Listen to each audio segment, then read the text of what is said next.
Bienvenue tout le monde dans le débrief du lundi soir, enregistré le dimanche soir en toute honnêteté, parce que, bon, Samuel, en plus de faire les podcasts d'Agora Underground du lundi au vendredi, 8h à 9h, je ne me suis pas trompé d'heure C'est ça. cette fois-ci, Exact. il faut bien mettre faut bien mettre du pain et du beurre sur la table.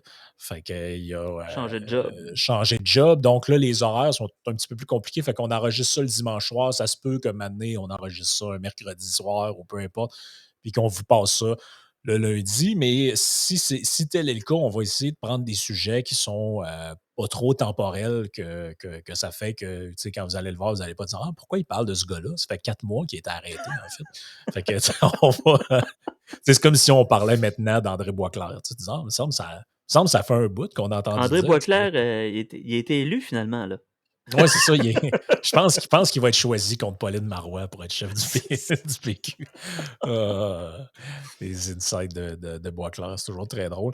Oui. Non, c'est ça. Fait qu'on enregistre comme ça. Puis, ben, on est très content d'ailleurs que les gens écoutent ces capsules-là, j'allais dire de manière religieuse. J'aime jamais cette formulation-là, mais tu vois, regarde, la dernière qu'on avait faite sur la fameuse fierté de Mmh. François Legault et le nationalisme de survivance, quand même été consommée 3700 fois et pour un total de 755 heures d'écoute. Donc, Wow. c'est quand même bien. Il y a un bon taux d'écoute. On va essayer Je d'être pense que intéressant puis d'être à la hauteur des attentes que les gens ont. je pense que ma face est pas tant haïe, mis à part les jeunes, caquistes, hein. On se souviendra d'un commentaire qui avait Oui, été oui, oui, publié. oui, oui, oui. Pourquoi pas faire ricochet là-dessus? Ben, écoutez, tous ceux qui m'écoutent, je n'ai aucune intégrité. Aucune intégrité parce que j'ai déjà été un cacu et semble-t-il que la CAQ aurait pas voulu de moi. Et là, j'attends de pleurer, mais je suis pas capable, j'ai plus d'émotion. Ouais, Mais ça te prendrait non, des fausses c'était larmes comme dans c'est les. comme dans les scrums de presse du premier Ouais, ministre. Mais non, je parle non, ça, c'est le fédéral, ouais. mais c'est d'autres choses. Mais non, va falloir que tu arrêtes de m'inviter, je n'ai plus d'intégrité, parce que j'ai déjà fait partie de ça, semble-t-il. Ben oui, on peut se tromper. Je pense qu'Éric Duhaime et Jeff Fillion aussi ont été cacus. C'est grave. Oui, ben, en fait, à un moment donné, vu le nombre de députés qu'ils ont, il y en a beaucoup de cacus là, au Québec. Là. Les autres, il y en a qui sont cacus contents, d'autres qui sont cacus pas contents. Ça, grand bien vous en fasse, il n'y a pas de problème. Si vous aimez l'être, écoutez, tous les goûts sont dans la nature. Justement, parlant de goût dans la nature, on y va avec un sujet un peu plus trivial, quoique, ça a attiré mon attention. Mais tu sais que la presse, hashtag le blog étudiant, est une mine infini de sujets d'actualité, oui, mais en même temps aussi très intemporels. Donc, je lisais ça ce matin, en fait. Ça m'a interpellé pour en finir avec le fantasme de l'écolière. Et là, une madame qui s'appelle Élise Fiola, on reviendra sur elle peut-être tout à l'heure, tu avais quelque chose à dire là-dessus, et elle nous parle d'une pétition qu'il y a eu en Angleterre, faite par des étudiants, des étudiantes, qui s'élèvent contre l'objectivisation. Bref, vous Ouais, comprenez, c'est ça. on comprend ce que je veux dire par là, de leur uniforme, parce que, bon, regarde, vous voyez ici, là, on a mis une image d'écolière en jupe avec l'uniforme d'école. Et là, on dit, bon, même dans l'article, on dit qu'il y en a là-dedans qui se font, je sais pas trop, là, agresser dans le train.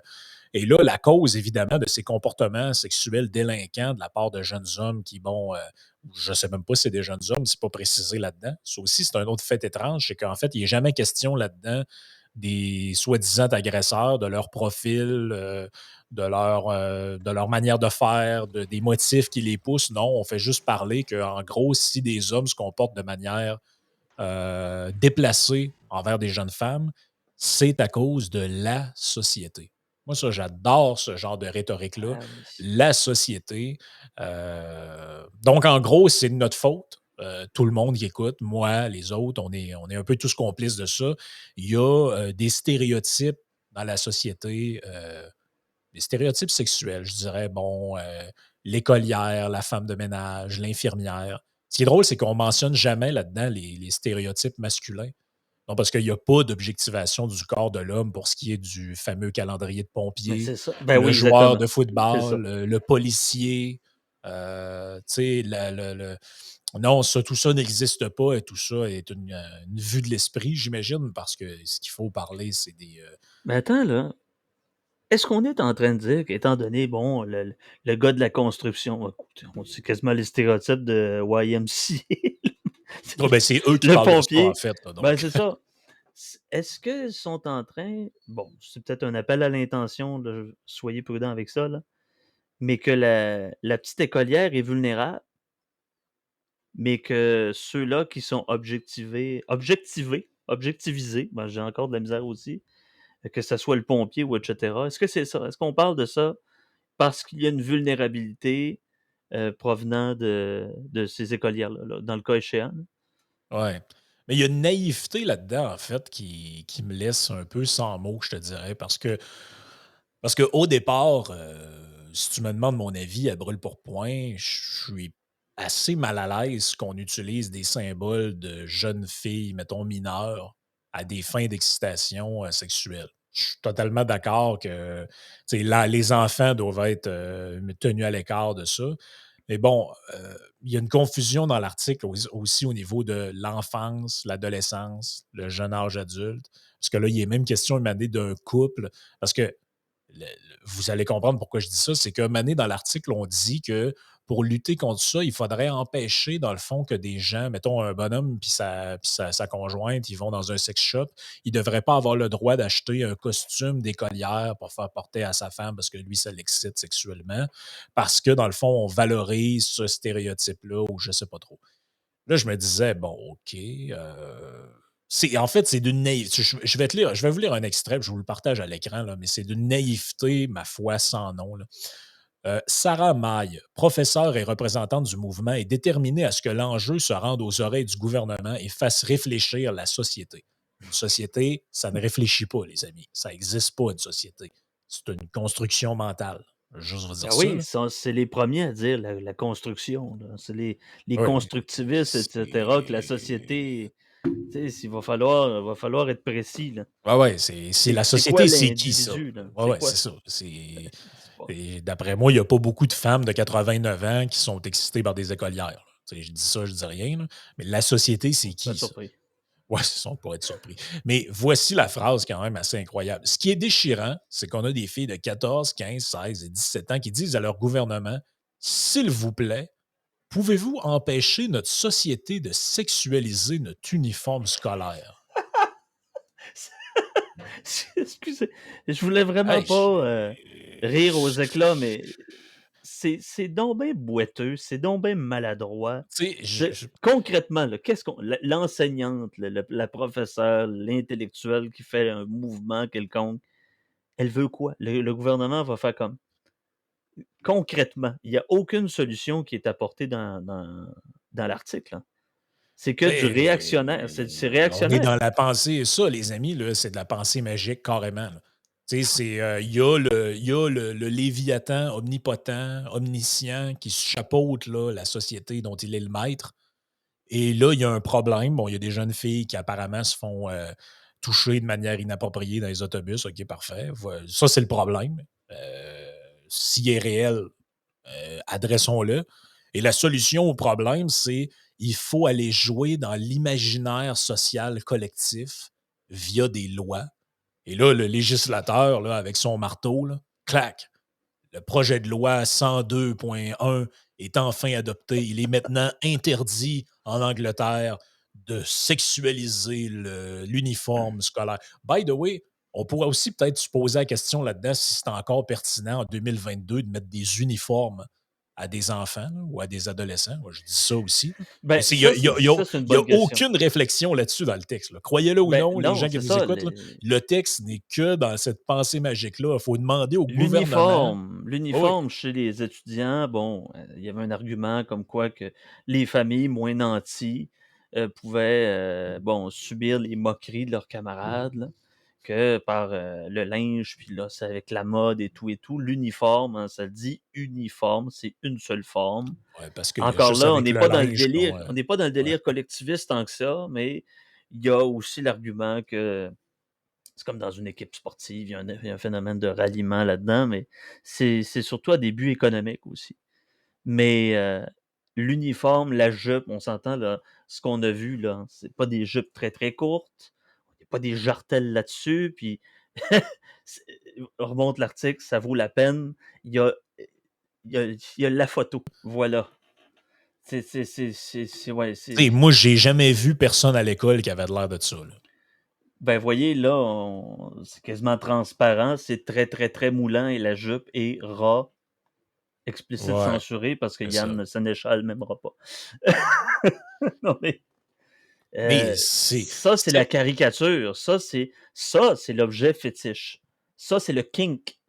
Mais si on remonte là, ici, là, écoutez, là, il faut être un détraqué mental pour s'attaquer à des jeunes femmes dans l'autobus, ou peu importe, sous quelque motif que ce soit. Là, je veux dire, ben oui. Mais non, mais c'est ça. C'est ça l'affaire. Puis là, encore une fois, il faut toujours prendre 42 000 gants blancs puis être clair. Le but de ce qu'on dit, c'est pas d'aller dire que c'est correct que des gens se comportent mal en public puis touchent à des gens de manière inappropriée. C'est pas ça le point. Le point, c'est d'analyser la naïveté avec laquelle ce type de sujet-là est traité. D'un, l'appel permanent à la société. Comme quoi, en fait, il n'y a jamais personne de coupable là-dedans.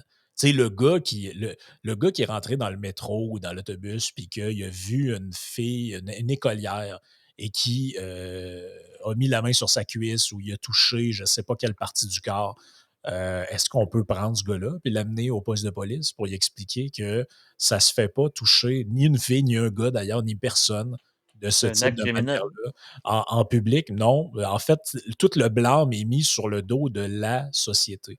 Et tout le long, il est question de ça. Là, la société, ça revient encore. Je vous lis, euh, je vous lis la dernière phrase du texte. Madame Godreau, parce que ça, c'est la sexologue et intervenante dont il est question là-dedans, espère que la société prendra le temps de se remettre en question et de raviser ses positions, allant jusqu'à faire un ménage dans l'offre des costumes d'Halloween à connotation sexuelle. Je D'après connais bien des élèves, Pocahontas, l'écolière. ben oui, je connais bien des élèves qui seraient contentes de lancer une pétition comme celle en Angleterre pour que cesse ce genre d'utilisation de l'image de l'écolière pour qu'elles aient le droit d'être des écolières sans être des écolières sexy. Donc By the là, way, est-ce qu'on doit faire mettre à ces jeunes femmes, parce qu'à partir de 15-16 ans, il y a puberté, là, on s'entend, là, ce ne sont plus des enfants. Il faut faire ouais, attention avec juste dire que l'abstract pédophile et pédérastie. Juste dire que La... écolier, Vas-y, là, c'est un mot réservé aux enfants de l'école primaire. c'est C'est ça, ça aussi exactement. l'affaire, c'est qu'on mélange tout là-dedans, là. C'est lycéen, on parle de lycéen ou lycéenne dans le cas présent, mais il y avait cette citation-là de Véronique Jaudoin, sexologue, éducatrice. Ça va vous faire friser les cheveux, mes amis. Ce fantasme de l'écolière est véhiculé dans notre société depuis longtemps. Et, oups, c'est pas celle-là. Excusez-moi, c'est pas celle-là. Non, c'est Cathy Gaudreau, c'est ça. Il Mmh. faut vous faire part des choses entre la sexualité, les fantasmes, les fétiches. Tout, tout se peut. On le sait bien, les sexualités se valent toutes. Ugh! Mais quand ça vient compromettre notre intégrité d'enfant et d'adolescent, je trouve que c'est questionnable. Moi, j'aime ça, ce genre de phrase-là qui se nie elle-même, hein. Exactement. On le sait bien, les sexualités se valent toutes, mais quand ça vient compromettre notre intégrité d'enfant, je trouve que c'est questionnable. Autrement dit, elles se valent pas toutes. Dans le fond, il faut faire, tu sais, fétichisme, kink et orientation sexuelle. Comme, vous savez, Ah oui, les puis orientations sexuelles, c'est pas des kinks. il y a Les une kinks, c'est espèce pas des il fétiches. y a une espèce de bouillabaisse aussi là-dedans, assez déplaisante, là, comme un moment donné un petit peu plus tôt dans le texte, ils disent que ce qui est utilisé aussi comme, bon, sur les sites porno, par exemple, on va exploiter souvent les affaires du genre le fils et sa belle-mère, là. Ben oui. Les fameuses MILF, puis ce genre de trucs-là. Là, dans le fond, c'est la société, ça, qui véhicule encore des. Mais est-ce que ces gens-là ont-ils déjà réfléchi à l'hypothèse suivante, que la société, comme ils appellent, n'est que le reflet des individus qui la composent et que si des sites Internet, des magazines, des films mettre de l'avant une certaine image du corps ou de la femme ou peu importe, ou certains fétiches ou certaines orientations, c'est parce que ces choses-là existent chez les individus et non pas que c'est ces représentations-là qui les créent. Parce que c'est ça qui est présupposé ici, hein.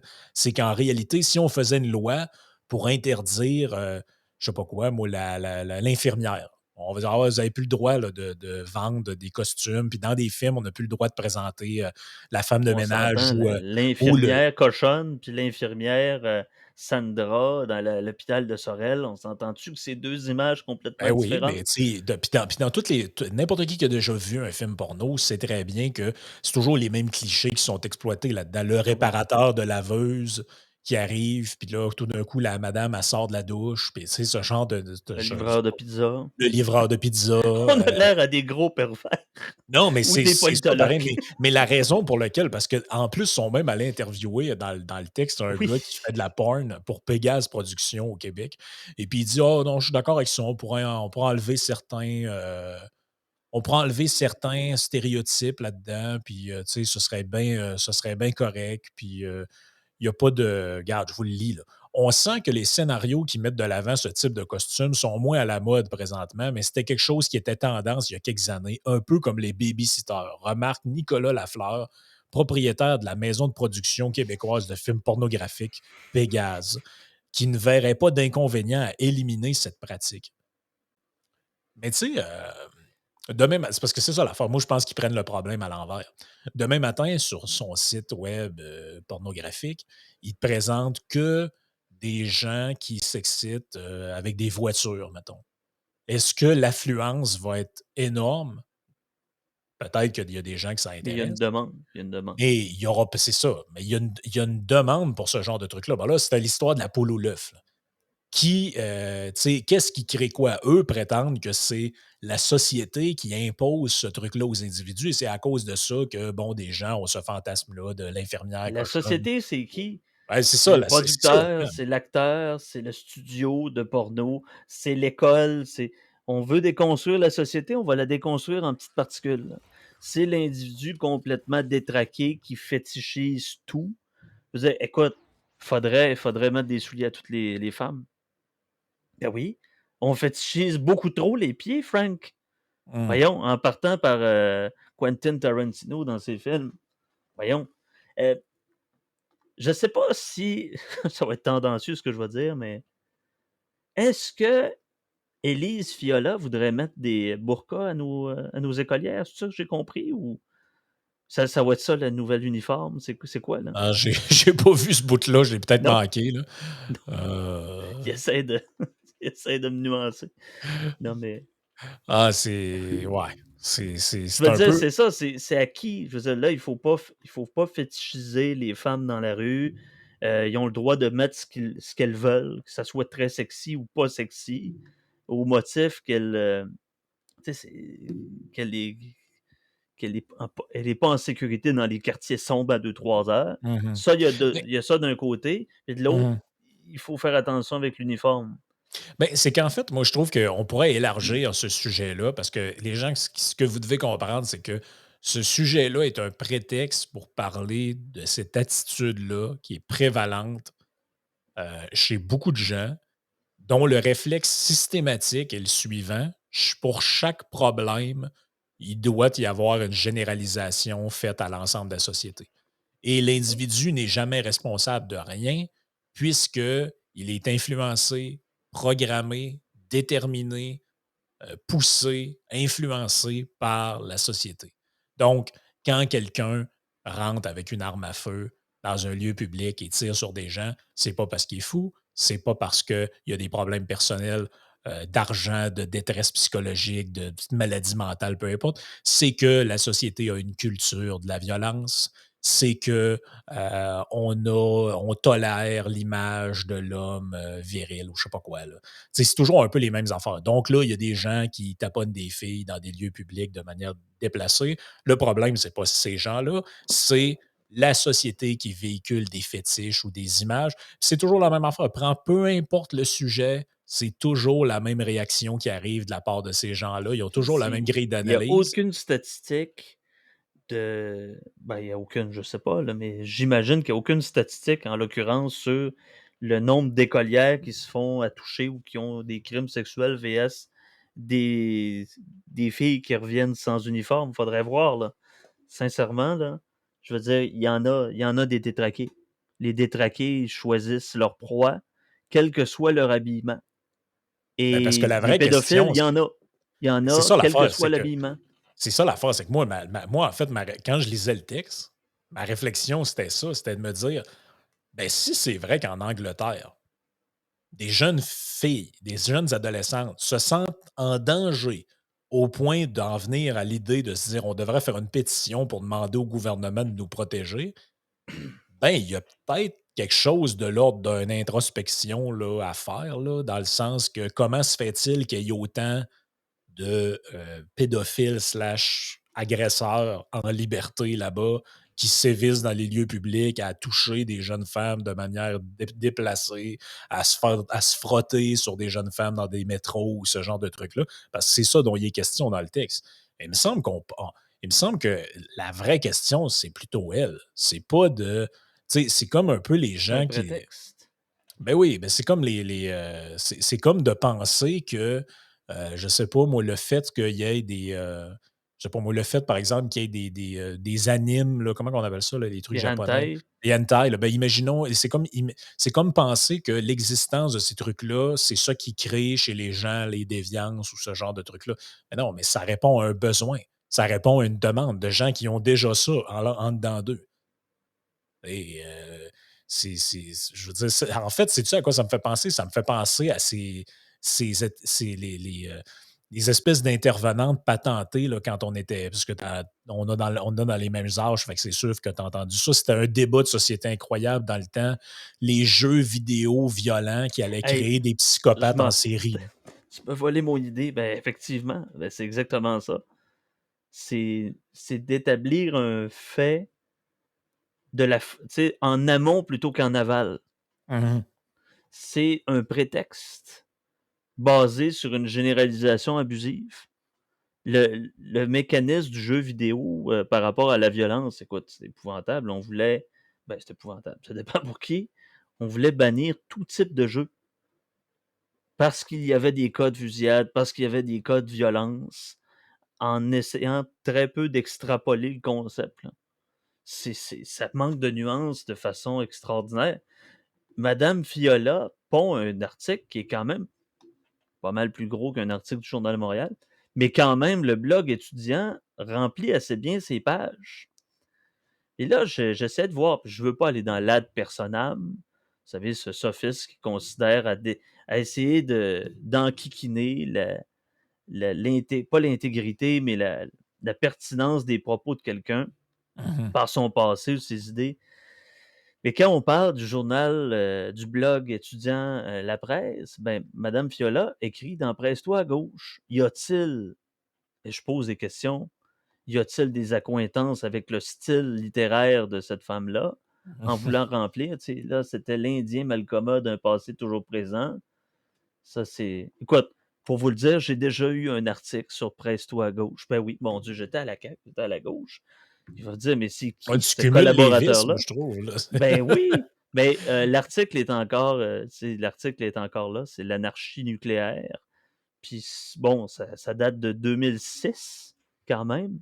Ouais, quand Puis même, avec l'article le temps, est encore potable, hein. Il est encore très potable. En tout cas, tu iras voir ça.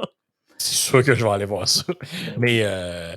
c'est mais en fait, moi, est-ce que ça me surprend, de savoir que cette dame-là écrit dans Presto à gauche? Non. Parce Non. que le ça, c'est un socle commun qu'ont beaucoup, en fait, la matrice de la gauche en général, mais beaucoup de mouvements de gauche. Je ne dis pas que tout le monde qui se définit de gauche pense comme ça, mais c'est un dénominateur commun très présent. C'est-à-dire que l'individu est en général, je dis bien en général, dans certains cas, ça peut être différent, mais l'individu est toujours sorti de son contexte individuel pour être rapproché ou être raccroché à ce contexte collectif, toujours pour arriver un peu à la même conclusion rhétorique qui est la suivante, c'est que il faut faire table rase du passé, tu sais, la fameuse tabula rasa. Il va falloir réinventer le monde, refaire l'homme. Quand je dis l'homme, c'est avec un grand H, là, c'est homme et femme. L'être Il humain. faut, il faut refaire l'être humain, il faut refaire une nouvelle société qui va être épurée de tous ses vices, de toutes ses. En fait, c'est une vision complètement idyllique. C'était la vision des marxistes d'ailleurs, hein. On va créer l'homme nouveau, on va, on va arriver à la société sans classe, on va arriver, il y aura plus de classe sociale, il y aura plus de riches, il y aura plus de pauvres, il y aura plus, tout le monde va être heureux, avec la fameuse phrase de Marx là, sur l'homme total. L'homme total, c'est celui qui est à la fois intellectuel et manuel, qui répare des moteurs de voiture, mais le soir lit de la poésie chez lui. Il était omnubilé par cette espèce de vision-là, C'est très les utopique, ben socialistes, oui. de transformer l'homme qui, s'il est comme il est, imparfait, détestable, comme on peut l'observer, ben, c'est à cause de la société qui l'a rendu C'est comme ça. Mais c'est d'essayer ça, c'est toujours cette même. d'homogénéiser tous ces foules-là en pensant qu'il y a un cerveau commun. On a juste à lire La psychologie des foules de Gustave Le Bon Mhm, pour comprendre que oui, plusieurs individus ensemble qui coexistent dans un groupe et avec un but commun, exemple une manifestation ou une messe à l'église, le quotient intellectuel est quand même plus bas. Mais quand on parle, là, c'est un peu les généralisations abusives que tu parles souvent sur ton podcast, hein, c'est mondial. Ou, ah moi, oui, comme j'aime le dire, hein, c'est une question de société. Par exemple, le système universel de santé, c'est une question de société. Comme pour déshumaniser ceux qui ont pris les décisions. ben C'est oui, c'est ça, déresponsabiliser les individus pour absolument. l'octroyer au pactole commun. Ça, Ah oui, c'est un crime intellectuel. c'est un bon Ouais. exemple. On est exactement dans la même chose. Comme je l'ai dit, les gars se comportent mal, les gars ou les filles, peu importe, se comportent mal envers des jeunes femmes. C'est pas de leur faute, on parlera pas d'eux, c'est une phrase dans le texte. Non, il faut parler des fétiches, des images, de la culture. Même chose avec tous les concepts qui nous amènent, là, la culture du viol, toutes ces affaires-là. Puis là, tu te dis, OK, mais. Puis ça, c'est un truc que tu vois souvent dans leur texte, c'est au lieu d'apprendre aux jeunes hommes qu'il ne faut pas violer les femmes, là, tu te dis, ouais, mais moi, je veux dire, je le sais très bien, puis ça m'est jamais venu à l'idée, puis ça me viendra jamais à l'idée. Vous n'avez pas besoin de me l'expliquer. Parce que moi, ma responsabilité individuelle n'engage que moi, n'engage pas l'ensemble de l'être humain, des êtres humains qui ont entre leurs deux jambes un Oh, mais t'es pénis. conditionné. Hein, c'est le grand déterminisme commun. Là. On s'en va dans les fioritures intellectuelles, mais le déterminisme qui fait en sorte que mais t'as pas de choix parce que tu es conditionné par ta Ben, famille, c'est par ça. tes Mais amis, ta culture. T'as pas de choix, t'as pas de ben, c'est liberté de ça. Il conscience. y a aucune, reconnaissance du libre arbitre là-dedans, parce qu'en fait, les jeunes hommes qui se comportent mal, là, ben, c'est pas de leur faute. Parce que s'il y avait une bonne loi du bon gouvernement pour leur enlever de la tête les représentations qu'ils ont, ben, ils se comporteraient bien, puis il n'y aurait pas de problème. Mais c'est Mais quand même. on pense de la même façon quand on parle de meurtre, par exemple. On va augmenter les peines de prison, on va augmenter la peine de mort, ça va faire moins de meurtres. C'est la pensée magique légaliste, en pensant que Mhm. ça va faire baisser les cas de. Écoutez, l'homme est un loup pour l'homme, disait Thomas Hobbes. On le dit tellement assez souvent, je pense. L'affaire qu'on dit le plus souvent en politique, en philosophie politique. Mais rien ne vaut mieux que. Mais ça, c'est une autre affaire. C'est qu'il en existera tout. J'ai- je suis parti bien raide dans une parenthèse. Ça doit être Agora Underground qui fait ça encore sur moi, malheureusement. Écoute, c'est déformation professionnelle. Absolument, absolument. Conflit d'horaire, conflit. Mais non, c'est encore de l'abusus, Colin. De l'abus de généralisation. Oui, c'est carrément ça. C'est de l'abus de généralisation, c'est de la désindividualisation. Puis c'est drôle en plus, hein, parce qu'on n'arrête pas de voir des espèces de textes pour nous expliquer que Qu'on est l'individualisme, individualisme. c'est le problème. Apparemment que ça, là, c'est le mot de toute notre histoire moderne. En Mais fait, Franck, t'as pas compris. La société est individualiste. Ah, OK. C'est ça l'affaire que j'avais pas compris, Ben oui, c'est c'est ça. que en fait, c'est notre société qui est trop individualiste. C'est pas de la faute Oui, de l'individu s'il est individualiste, non, c'est que la société l'égoïsme, y ça a appris existe à pas. l'être. Ouais, c'est ça. Ah, hey, Ça fait que c'est fou, ça là. fait que ça fait que même quand tu es individualiste, en fait, c'est juste parce que c'est la société qui te dit à être comme ça. Et Oh là c'est là. voyez, comprenez l'exercice intellectuel qu'on fait, c'est pas facile, hein. Il y a les tempes commencent à chauffer, là, dans notre cas, d'essayer d'aller jusqu'au bout de leurs propres contradictions, c'est un phénomène écoutez, là, ça utilise beaucoup de temps de neurones. Bon, on le fait avec plaisir, hein, Frank? On le fait avec plaisir. Ben oui, puis on espère que ça l'a, diverti, au moins momentanément, les auditeurs. Ben, allez voir ça, puis vous ferez votre propre idée pour en finir avec le fantasme de l'écolière. Écoutez, ça part bien, je trouve, un dimanche soir dans notre cas et peut-être un lundi soir dans le vôtre, si vous écoutez au moment où ça sort. Ciao tout le monde.